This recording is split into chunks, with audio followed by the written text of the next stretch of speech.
What if your next team workshop delivered the results you hoped for? What if everyone believed that the working session was a valuable use of their time and felt inspired to take action? My name is Miriam Hapness, and it is my mission to help you to deliver workshops that work. Today with me on the show is Tamar Broadbent. She's a comedian, a writer, an improviser, a songwriter, and she is my improv theater teacher. So stay tuned, because we're going to talk about improvisation theater and why every facilitator should take improv classes. Hello, Tamar! Hello! Welcome. Thanks so much for having me today. I am super excited. I'm shaking all over my body because I'm your biggest fan and I've been waiting for this moment for so long. Yeah, it's so great to finally be here. Yeah. I realized that you're not only a funny and authentic person, but you're a thoughtful and incredibly structured improv teacher. When I visited your class, I not only learned how to play improv theater, but I learned how to be a better podcaster, how to be a better facilitator. So I thought I want to share that with the world of facilitators. So much to learn. Yes. Absolutely. Well, where to start? Maybe starting with your story. Where did you pick up all these skills? Well, I came to improv quite late, I suppose, actually. I came to it in 2015, where I started the course at the Free Association in London, which teaches long-form improv, Chicago, New York style, and fell in love instantly with improv. I mean, I've done youth drama all my life. So I did improv as a teenager and I've always performed. I did a lot of musicals in my youth. I wrote a musical at university. And then when I left drama school, I did a master's at drama school. I fell straight into stand-up comedy and musical comedy. So I'd done 5 Edinburgh Fringe shows, solo musical comedy shows, by the time I came to pick up improv. And I just loved it. Yeah, and it's very different to stand-up because improv is all about teamwork and working together. Stand-up is very singular. Both of them I love, both wonderful forms of comedy and great fun to do. Yeah, so I went through all of the courses in improv in London. I got on a Harold team there. We were called My Brother Jose.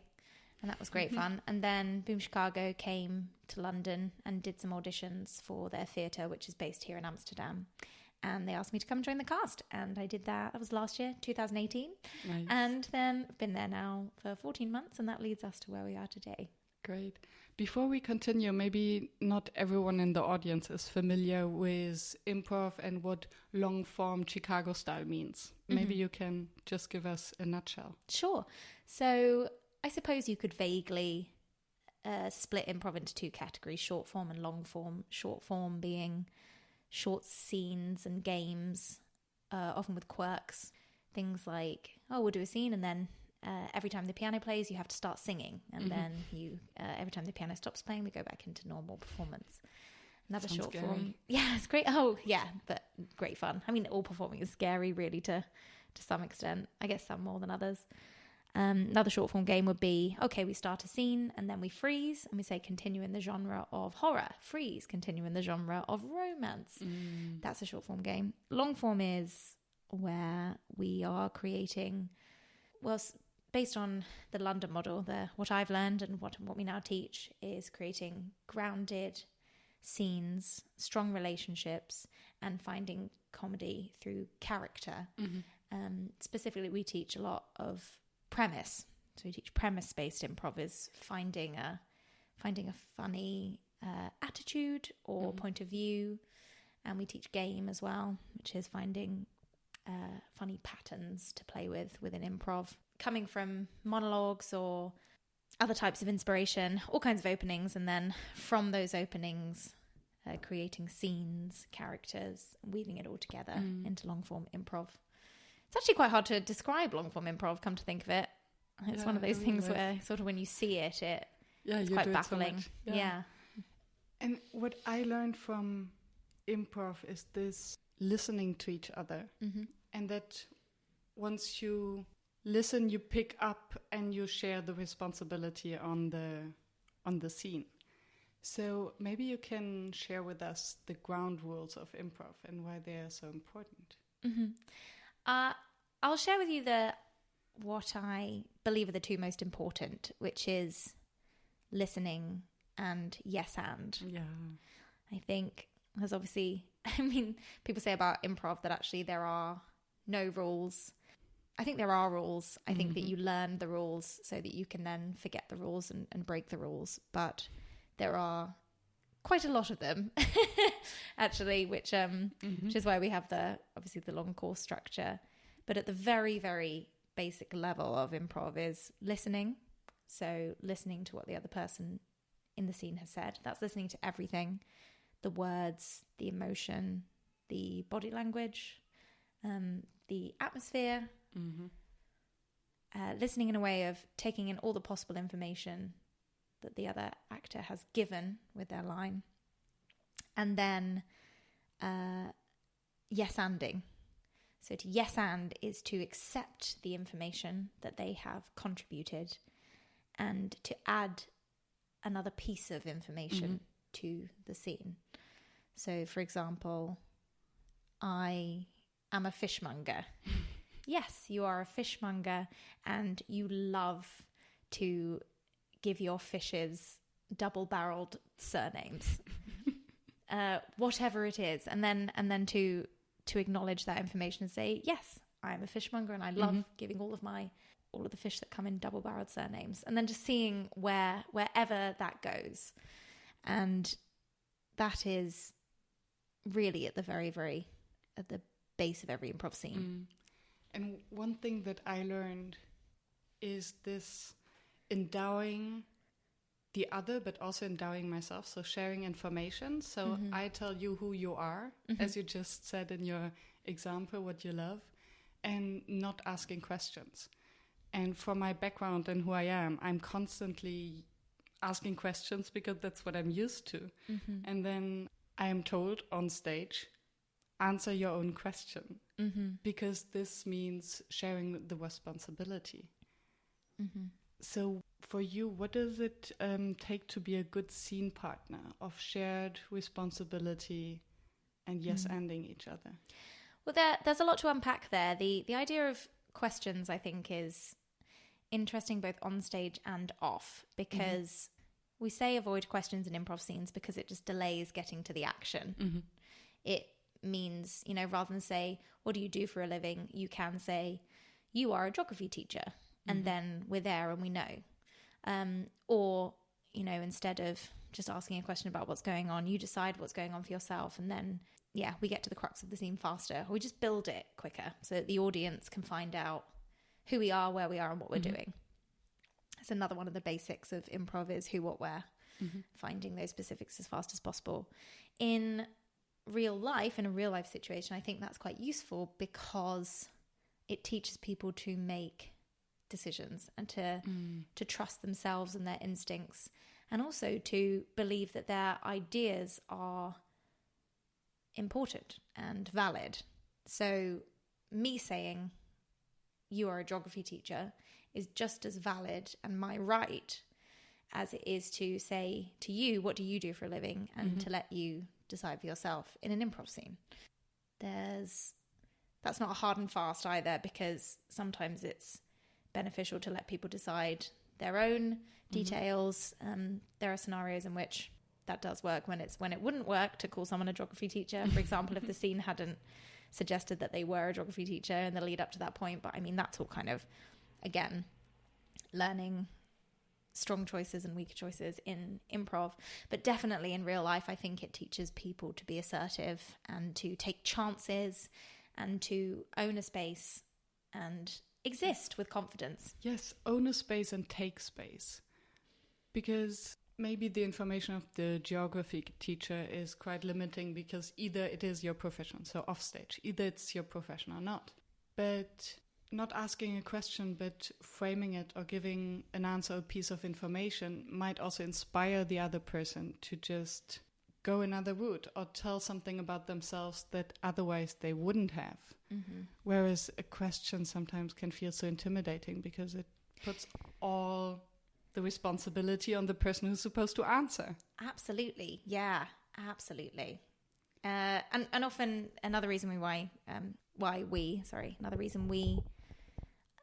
try and come away from questions is exactly that. Is also because your scene partner might think that you want them to say something. Mm-hmm. How are you doing today? Immediately they kind of like, they might be like, do they want me to be happy? Do they want me to be sad? Again, it depends on, I think as improvs has lots of forms even within long form. So it might be that you're starting an organic scene. An organic scene is when we begin and we don't know anything before we just start. Somebody starts with a choice and we build on it from there. A premise scene is when one player will have a vague idea or of something that they've pulled from a monologue or a different kind of opening. And then they want to begin the scene with that premise. So the other person has to respond gently until we explore that idea. So those are two different forms of improv. Is the premise-based improv that we teach at Boom Chicago.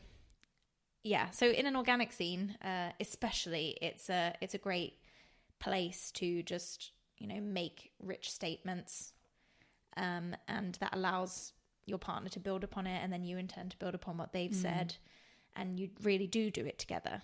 Yes, questions can end up seeming like you're sort of putting the onus on somebody else. What did you learn for real life or for your offstage life? Do you still ask people how they are doing? Oh, of course. I think, again, there's a lot to talk about in that statement. There are things that can be carried from improv and there are things that can't be carried from improv. Obviously, in an improv scene, we're being characters and we're trying to create a fun world. In real life, I'd say the main thing that I noticed that I learned from improv was being in the moment. I have always been a daydreamer and I've always been somebody who, I live a lot inside my head. I can be quite anxious thinking about all the things I have to do, all of the projects that I haven't started, all of the stories I haven't written yet. And so I find it hard to be in the moment.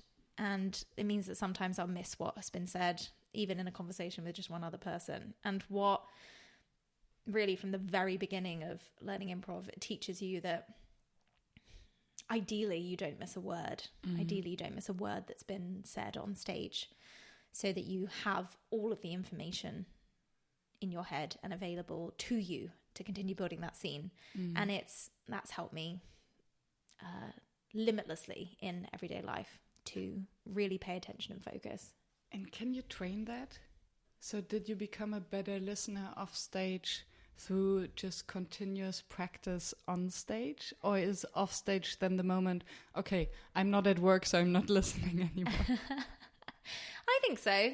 I think, no, I never tried to actively put it into practice in my real life. I think that because I do a lot of improv. Now I improvise every day.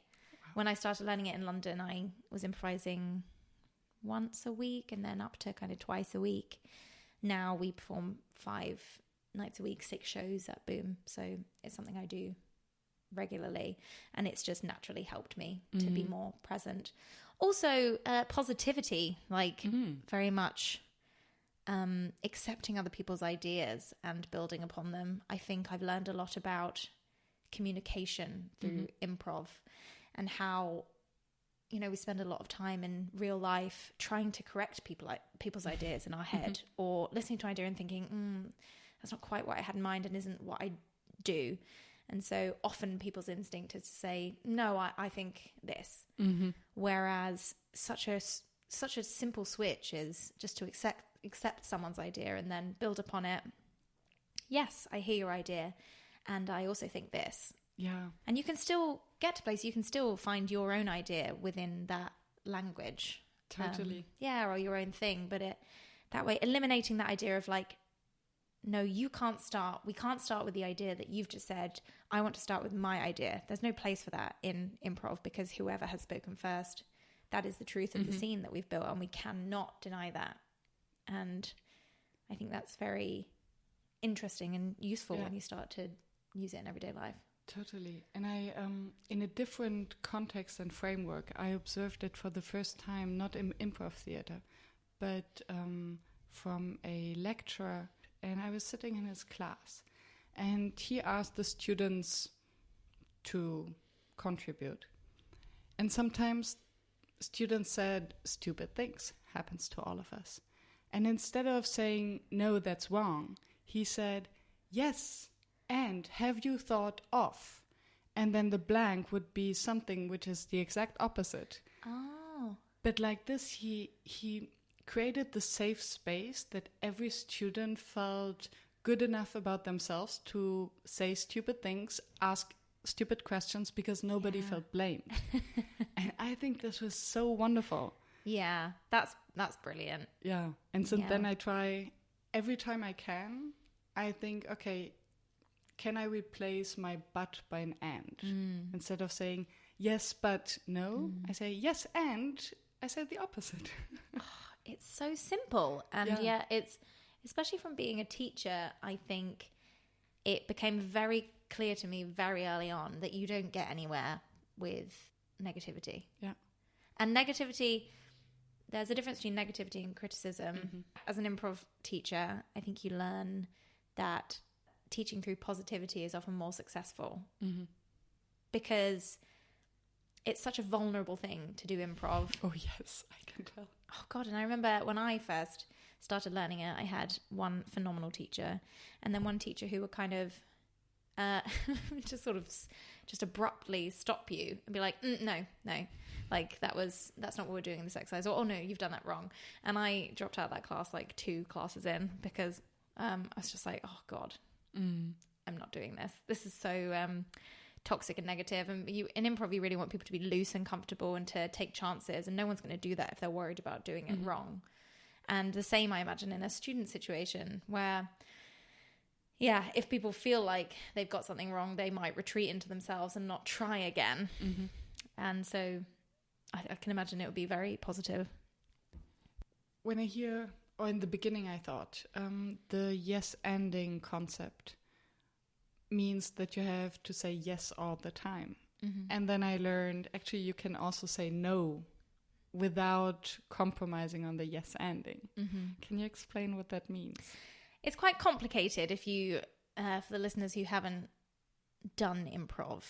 But the difference for me, in my opinion, between the things that I think we're talking about, so yes and blocking, people often get confused about. So, for example, if you were in a scene with your scene partner and your scene partner said, hey, jump off this building, then saying, no, I'm not going to jump off this building is not blocking that person, because it's actually, if you were to just jump off the building, then you wouldn't be yes-anding the situation at hand, which is that you're 2 humans and the other human has told you to jump off a building. And saying no is a strong choice. Yeah, it's a strong choice because, or a stronger choice would be, no, Gerald, like you keep trying to make me kill myself because of the divorce and I'm not going to do it. I'm not going to fall for that. And then it's like, okay, great. So now we know who we are. We're a husband who keeps trying to make his wife jump off buildings because he wants the divorce to be over.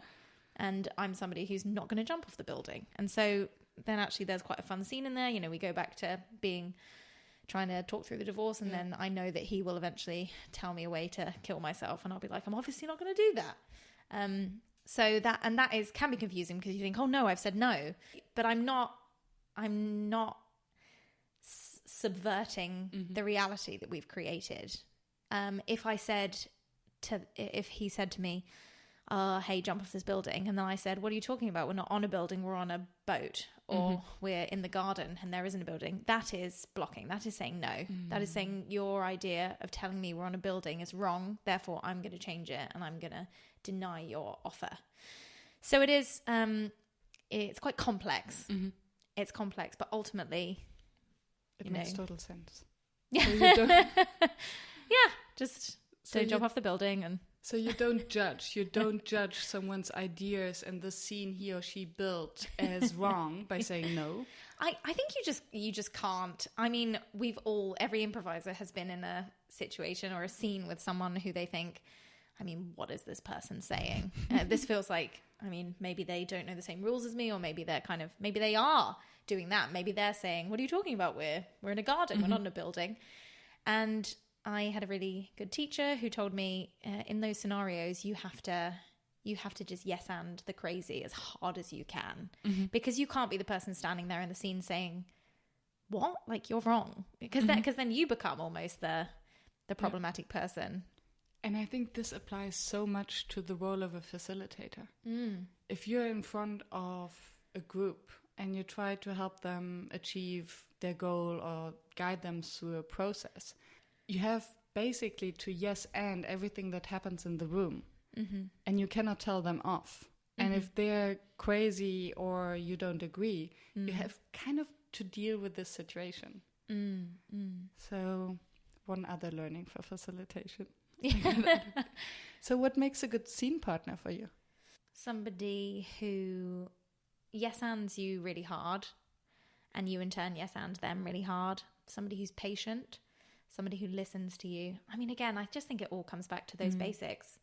You know when you're in a scene with somebody who's not listening to you, and it's very frustrating. Not feeling like you're in a rush to get to something, knowing that it will come. People who make bold choices. People who give you gifts. A gift being something like, oh, you're a dentist who is also a hypochondriac, you know, whatever it is. And then you're like, yeah, great. Yeah. Now I can be a dentist who's a hypochondriac. With it, yeah. Somebody gives you gifts. Somebody who is willing to do anything within reason. And somebody who won't abandon you as well. That's quite important. Somebody who will stay committed to the scene. So you know that you're in it together.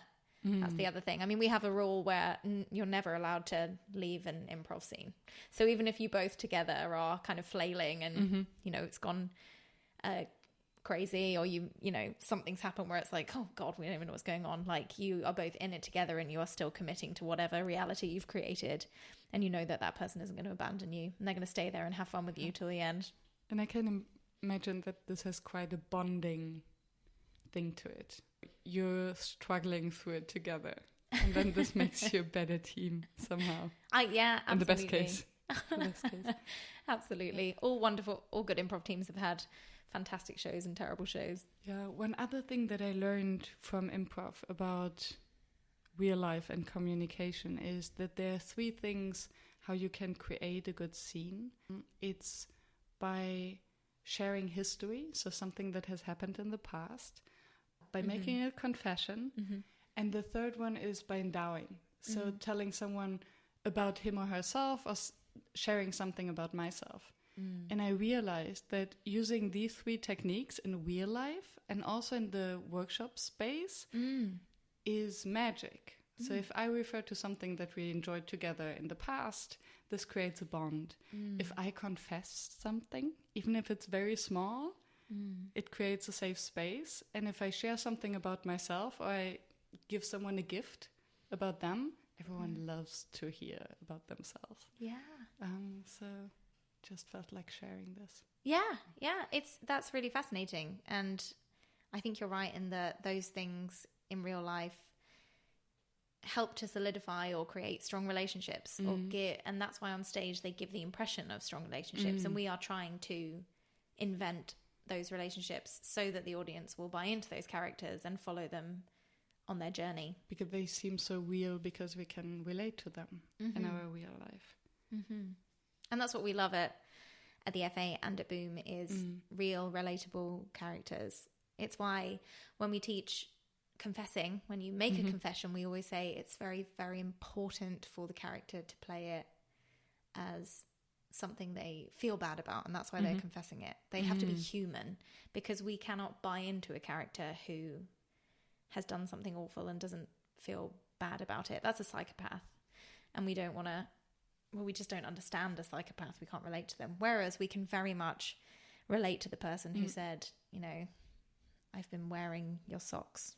So how important is authenticity then for you as an improviser on stage? Because Again, I thought of the role of a facilitator. If I do a confession, it really needs to be honest and true, and the group needs to buy it, basically.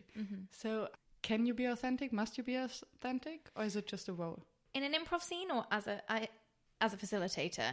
In an improv scene, if you want to share about being a facilitator as well. But in an improv scene, to me, authenticity is probably the utmost importance. Again, you have a lot of different styles of improv, a lot of different improvisers out there doing their thing in different ways. My favorite, personally, my favorite style of improv is very well acted and well committed, emotionally real improv. So if I see somebody go through something, I want to see them play it in a human way, because otherwise I don't believe it and it becomes silly to me. That's what makes it exciting for me, and that's the type of comedy that I enjoy performing. That's the type that I enjoy watching. Authenticity. Again, I think we're especially in a time when people are valuing authenticity, because people like hearing stories, hearing people's personal stories. Sort of kind of with social media and vlogging, the shininess is almost of high production has disappeared, and a lot of videos of people just in their living rooms talking and being honest are very popular. A lot of Edinburgh shows recently are very confessional. We want to know who people are and we want to believe in them, and I think maybe we're seeing that on stage as well, in the arts. Who knows, might change in the next few years, but that's where things are happening now. I'd like to talk about the improv class that I took from you, or improv class in general, and why I believe, dear listeners, if you're a facilitator, take some improv class. And if you're in Amsterdam, go to Boom Chicago. Okay. Enough advertisement. There's this thing, and you mentioned it before, about the safe space. So it's when you're on stage, especially as a beginner, you're incredibly vulnerable, because basically you don't know what you're talking about.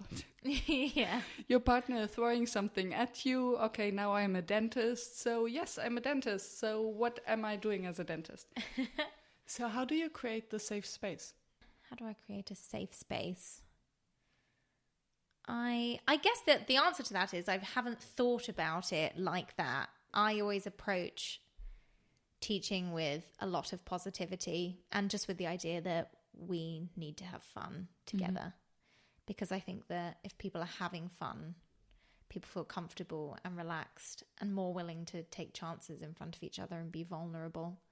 I think you can imagine if you walked into your first ever improv class and it was as serious as like a serious acting class, and and you're doing things like Pass the Face or Word at a Time story. It's like you have to tell a really serious word at a time story. It's just, that's really funny to me, the idea of that. I mean, I know that we're all adults playing Vroom, like doing car noises around a circle. And so it is just so fun. And obviously it's like, I think of it as an incredibly high form of art, but at the same time, we're just playing. We're just a group of grown-ups playing games and role playing like we did when we were kids, acting, pretending. And so I like for classes to be as fun as possible. Also, I just am quite a high energy person, I think, when I'm teaching. And I saw the atmosphere in our class changing, especially the bond between the students changing after a certain game that you made us play, a warm-up. Oh, yeah. It was the I Like People Who. Just maybe you want to introduce it. Sure, yeah. So I Like People Who is a game where you get everyone on a chair and you put your chairs in a circle or a loose sort of circle. Everyone's on a chair apart from one person who's in the middle. And the person in the middle has to think of something that is true about them, a fact that is true about them personally. So for example, I like lasagna. And so I, standing in the middle, I'd say, I like people who like lasagna. And then everybody who likes lasagna will get up and you have to swap chairs with somebody else who likes lasagna. The aim for the person in the center of the circle is obviously to get a chair and then somebody else gets thrown up in the middle of the circle. I like celebrating the Eurovision Song Contest every year in a very serious way. And then I like people who like celebrating, etc., is what you'd say. And then everyone who feels that way gets up and runs around. And the purpose of the exercise is to, well, bond people, is to find out who the people in the room with you are, to make connections with each other, to kind of be bonding as a group. And the dynamic was beautiful because in the beginning, as you described, someone would stand in the middle and say, I like people who have curly hair. I have curly hair. So, and then with progression, since there's high energy because you constantly swap chairs and you see that you're not alone. So you say something about yourself and you see, hey, I'm not alone. There are people who feel the same or are the same. And then the person in the middle became more and more daring as this exercise went on. Yeah. So I remember someone said, I like people who feel uncomfortable standing in a circle talking about themselves. Yeah. And then you expose this vulnerability about yourself and you see, hey, I'm not alone. Yeah. And even I remember I said, I like people who like the opera, and nobody stood up. So I stood there, but then it was still kind of a funny moment. Yeah. And I thought, okay, nobody is here with me, but they like me anyway. Yes. Yeah. Because also if you do say, I like people who like the opera, I think I remember everyone laughed after that because it's like, oh, that's so funny because it is, well, I guess it's a niche thing to like. It's like if anyone stood in, so if someone has stood in the middle and was like, I like people who are huge fans of the Teenage Mutant Ninja Turtles, I wouldn't be able to run because I can't remember watching an episode of it. I'm sure they're very cool, but I would find that funny if somebody was in the middle and said that. And yeah, I think especially this is about that game, but it's also about improv class in general. I think that adult life can be surprisingly lonely and singular. Oh, yes. I think the further I get into my adult years, just the less people that you know, the less people that you see going from school to university to job, and then, people drop away. You start to zone in, I think, on who your really close friends are. And I think a lot of people, especially now, we're very lonely as a generation. And I think that's what improv really did for me. It's just so you come into a room with this group of people, hopefully who are all wonderful people to be with. Maybe there'll be, hopefully there's no random murderers or anything. That doesn't normally happen in improv. So we've been okay so far. Oh God, touch wood. And then, and it's just like, you get to be immediately, you have to, stand up in front of these people and make a bit of a fool of yourself and laugh together and laugh with each other and work together. And there's something really bonding about it. I know that all of my classes actually in Amsterdam have made WhatsApp groups very quickly. They all keep in touch. They all go see shows together. They sign up for the next class together. Exactly. Yeah, really bond. And practice together. Yeah, I love that. Yeah. I really love that. It's a bit of childhood again, I think. Yeah, I think that it's through these games that you really create the safe space. Because you laugh together, you are allowed to make the fool of yourself. And sometimes in a very not so silly way. Yeah. I think even the I like people who game is not silly. So it's something that adults can do. Yes. Without jumping out of their comfort zone. Yes. And I think what's good about being an adult as well is that we all kind of know. We know not to hurt people. We know not to be abusive. Hopefully we know not to be sexist or racist or, intolerant in other ways. Luckily I haven't really had issues with that, but I think definitely there are, there's always rules in place. I think there has to be for what people are comfortable with in scenes, and it's important that we send out a handbook and make sure everybody knows what those rules are, and also just to wear shoes. That's another one. That's a rule that we have. Just wear shoes. But having said that as well, we do not veto anything. We don't forbid anything. So it's like we don't forbid swearing. We don't forbid sexual content. We we aren't like, we're not there to be babysitters or to make people, you know, tell people what they shouldn't say. It's not, that's not what your job is. And also it's very important to us that people are free to discover things and express creatively and play and find out what their voice is really as an improviser. And I think, I don't know what my point is actually, but that's just some thoughts that I had. We like random thoughts. And I like I cannot say that I like the rules that you have to wear shoes, but I like where does this come from? I just had a party and my rule was don't wear shoes. Ooh. And wear a t-shirt that says something about you. Oh, nice. As a conversation trigger. That's great. That was amazing. Yeah, that's really cool. People immediately had something to talk about instead of what's your job? Or how do you know Miriam? Yes. I mean, that's lame. You don't get into an interesting conversation with that. But the t-shirt really worked. Oh, that's awesome. So no shoes. To have everyone on the same ground. That's also a bit like the game, wear a t-shirt that says something about you. It's a bit like, I like people who like Buffy the Vampire Slayer or whatever it is on your t-shirt. Yeah. What's your favorite game? Improv game. As a warm-up. I think it's that one. I think in terms of bonding exercises, that's my favorite warm-up game. My favorite warm-up game is possibly a warm-up called Bad Rap, which is where you will say bad rap, bad rap, bad rap. You'll remember. And then somebody says, I went to the shops and I bought some milk. Bad rap, bad rap, bad rap. My bed sheets are made of... And then they set up a rhyme. And then the next person has to say technically something that's like the opposite of that or something that it definitely isn't. So my bed sheets are made of cotton would be the next person. Bad rap, bad rap, bad rap. And it's really good because it makes you know, it's logic, but it's also rhyming. And then it's also the opposite, word association. So A to C moves. Yeah, it's really good for that. Before we continue the show, let me take a brief moment to thank our sponsor SessionLab. Are you using Excel or Word to prepare and schedule your workshops? Try something that is designed for facilitators. With an easy-to-use drag-and-drop agenda builder, SessionLab allows you to be free and creative in your workshop process design.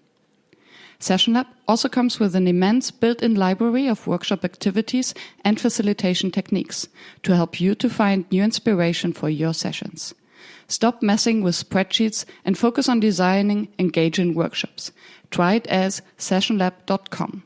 I wouldn't recommend it if I didn't believe in its value myself. I heard or I know that Boom Chicago also does classes with businesses. So if you have a room full of businessmen and women who might not have had the idea to sign up for improv class themselves, how do you get them to warm up, literally?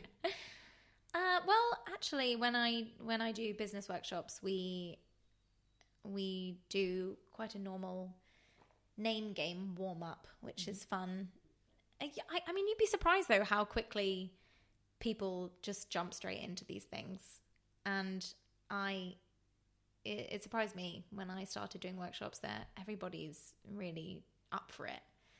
And if anything, I've found that the older adults are, the more they're up for it. The more they're willing to kind of jump into the exercises and play. And a thing that just comes to my mind is whether this is permission. Mm-hmm. So once you as an improv teacher walk into this space, they have permission to show this kind of playful side of themselves. Whereas if just a business facilitator walks in, they have to show their business side. Yes, very possibly. I don't know how. I know less about how people observe me as a facilitator when I walk into a room, but certainly when I do go in, I'm a master of my craft, so I know what I'm doing in terms of teaching them. I don't know anything about the business that they're doing. I wouldn't pretend to, other than, you know, I've probably acted their business title in an improv scene vaguely at some point in my life. But yeah, and also I tend to come into these things of it's happening attitude. So just go very high energy. I'm confident about what we're doing, and as long as I say, this is what we're doing, everyone jumps on board pretty quickly. If people have reservations, I'm happy to kind of explain things and help them get on board. But it's actually never been that much of a problem. People do want to have fun. People want to be silly. And again, this reminds me of, just a normal facilitator. If you're authentic and you spark this joy, yes, and you give them the permission to... It's that what's so special to me about it, really, is the joy, is the being the workshop in a week of maybe, hard corporate work where you have had to make a good impression and pull yourself together and present yourself very well. And then you get to come into the room with me and to make up an advert and pretend to be a celebrity or sing a jingle together with 5 of your colleagues. And it's celebrated. And I love seeing people loosen up and be set free and smile and work together on something that is really low stakes. It's not going to be life changing or anything, but maybe if we took a bit more of that joy in that and that feel of celebration into other areas of life, it will make everything more enjoyable. Maybe. Totally agree. And one thing, time is passing so quickly, I can't believe it. I observed that in your class, also in comparison to other classes, you're incredibly structured. So you always have your golden booklet. And I had the impression that everything we did, from the warm-up to the explanations to the scenes, you thought them through. And there was a clear meaning to it. So how do you prepare it, and what are your thoughts behind or before preparing? It depends on the workshop. So we teach the FA syllabus, which has been created in London at the Free Association, and then it was brought to Boom Chicago when a connection was made between those two businesses. So we have the structure of levels 1 to 4. We know what we're teaching in the course and in the classes. Each teacher, I think, will bring those exercises. Yeah, bring the exercises to the students in their own way. I've learned a lot by doing as well. Since teaching my first improv class, I've learned a lot about what works and what helps and what gets the best results, which I think it would be too difficult to go into the details of that. A lot of it is just about instinct, and then becomes about observing and, as you say, improvising. When we go into a business, it's about looking at what the business needs, what they want to work on, what specific areas they, as a team, or whether that's a small team or a big, whole section of the company, what they would like to get from it. And then we work with them to tailor the exercises. What exercise would help with this? How can we make people kind of be working on it without necessarily realizing that they are working on it? Can you give an example? For example, yes and is a very interesting one to do in companies. If we are trying to create a more collaborative, creative environment in that company, then teaching the difference between no, I think, and yes and is just burped. Then teaching the difference between no, I think, and yes and is really valuable. We, through how you can save a relationship by wording something differently to a colleague, to a client, to your boss. And also your boss to your employees if you're trying to get people to be more creative. And exercises like that of how language can impact so differently Relationships. And it can also backfire. So I did a workshop in a very formal environment, and I thought, and I could observe that there was a lot of restrictions, judgment, finger pointing. So I thought, okay, let's do the yes and exercise as a warm-up. It didn't work out so well. Oh no. So my client afterwards, he came to me and said, all this yes and, I don't believe in it and I don't want it because it raises so many expectations. So if I listen to all the yes ands, then they expect me to do all of that. And I don't want that. We don't have time for that and we don't have budget. Oh yes. Well, also, I think you have to It's not just a game. So when we teach that exercise in companies, the message behind it is different than teaching it in an improv class. I mean, the idea of yes and is that when you are getting all your ideas together, if you say yes and to everything, then you can have all the interesting ideas on paper, but obviously they're not all possible. But only once you have all the ideas, then you can boil it down to what is actually possible. So I do also understand people's reservations with yes and in the real world and in improv. There are people who think that yes and is can sometimes be dangerous in improv. You know, if you do say yes to everything, then quite quickly you can end up on the moon or in space or under the sea really far. Or off the bridge. Exactly, off the bridge if it's happening and you're just yes and yes and yes and yes and yes and. But that, again, in improv, that's a case of really knowing what it is and what it means, and lots of experience and strong choices and straight manning and premise and lots of improv terms that, you know, and don't have time to go into. So the strong choices of some scene partners on stage would be then a clear decision-making process off stage. So you can yes and in all the idea generation process, but then you need strong choices on, okay, in which direction are we going to go and what do we say no to? I mean, yes, life isn't an improv scene. So definitely in companies, you can't run a company like you would run an improv scene. And I would hope not, because a lot of them end up being farcical, which is kind of the point. But I think just some of the principles are useful within companies and also in everyday life. Yeah, definitely. According to you and your experience, what makes a workshop fail? I don't believe I've done a workshop that's failed. So what makes it work? What makes it work? People being willing to get involved and try things, and as the facilitator, encouraging that atmosphere.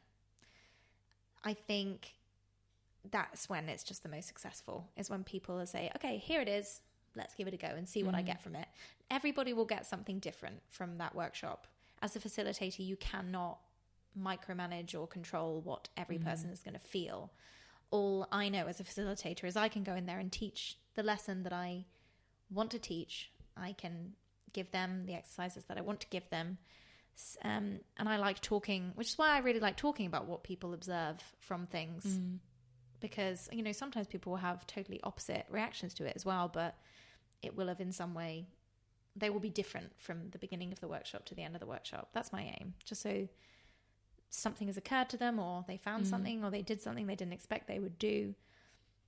A tiny something about their life has changed, and that's enough, I think, for me. Yes. Have you observed, or can you summarize the transformation that you often observe in students? I think the most special transformation is seeing from level 1 to the end of level 4. To see a student go all the way from beginners up to when they're doing a Harold, which is an improv format that we teach. But even, as I say, there are tiny changes that are so inspiring. Seeing people over the course of intro to improv go from being very nervous and backing out of things and thinking they're doing things wrong to going up in week 8 and just having fun, you know, and taking chances and enjoying themselves, gaining that confidence and, you know, permission to be on stage and be playing and creating. Taking space. Yeah. Taking space, having their voice be heard. That's really wonderful to see. So I had a very special moment when I had a student who seemed quite shy, but was very shiny. I always thought she was a fantastic presence and really knew what she was doing, even if she didn't think she knew what she was doing. And it was really special to see her change through the course. And then she wrote me a letter after the course saying thanks and saying, I felt really seen by you. And that was really, that was really special for me, especially with female improvisers, because there's a lot of theory and conversation at the moment about what it is to be a female improviser as opposed to a male improviser. And so, for example, male improvisers are more likely to kind of just get in there and have a go. and make a choice, whereas female improvisers are more likely to hang back and think, oh no, I have an idea, but someone else's is probably better, or I'll just let someone else go first and I'll go second, and tend to be less aggressive. Not always, but that's an observation because of, upbringing and what it's like to be a boy and what it's like to be a girl. So anyway, that felt really wonderful because that's what I want to see. I want to see lots more awesome improvisers and female improvisers coming through. Nice. Like that. And it also relates to facilitators. Since we are running out of time, and I usually ask my guests at the end to summarize for a person who might have fell asleep after minute 1, so just woke up like, oh my goodness, I missed the show, I don't have time to listen to all of that, to just give us the nutshell. So what do they have to remember? And I wondered whether I can challenge you. Would you sing the summary? Sing it. Yeah, sure. Although who am I summarizing it for? Am I summarizing it for a facilitator or for an audience? For a facilitator. So the audience are mostly facilitators. Okay. Let's see. Okay. Here it is. So here's what you can take away. Teach people to listen, yes, and inspire a fun, creative environment. Yoo-hoo! Thank you for picking up this challenge. That was my best moment. That was my Grammy-winning improv moment. Yes. Share it with the world. So after this, if now the Grammy jury wants to reach out to you, I need to find this woman. Or facilitators who want to learn. How can people reach you? I am Tamar Broadbent. Tamar is spelled Tamar. It's one of those odd names. Tamar Broadbent. I'm on Instagram, Facebook. My email address is tamar.broadbent@gmail.com. So if you'd like to contact me about improv classes, training workshops, facilitating, or just to chat to me about other stuff, then get in contact. Yeah, or just type her name into Google and you can watch all these beautiful videos. Oh yes, YouTube. Oh yeah, I've got lots of songs on YouTube, lots of comedy songs. Fantastic. Thank you. Thanks, Miriam. Bye-bye. Thank you for staying tuned and listening to the show. I appreciate your attention as I know how busy you are. If you enjoyed it, please subscribe and engage by sharing your comments and thoughts, and visit workshops.work to download the one-page summary. I'm looking forward to seeing you back at the next episode, and I wish you a fruitful day.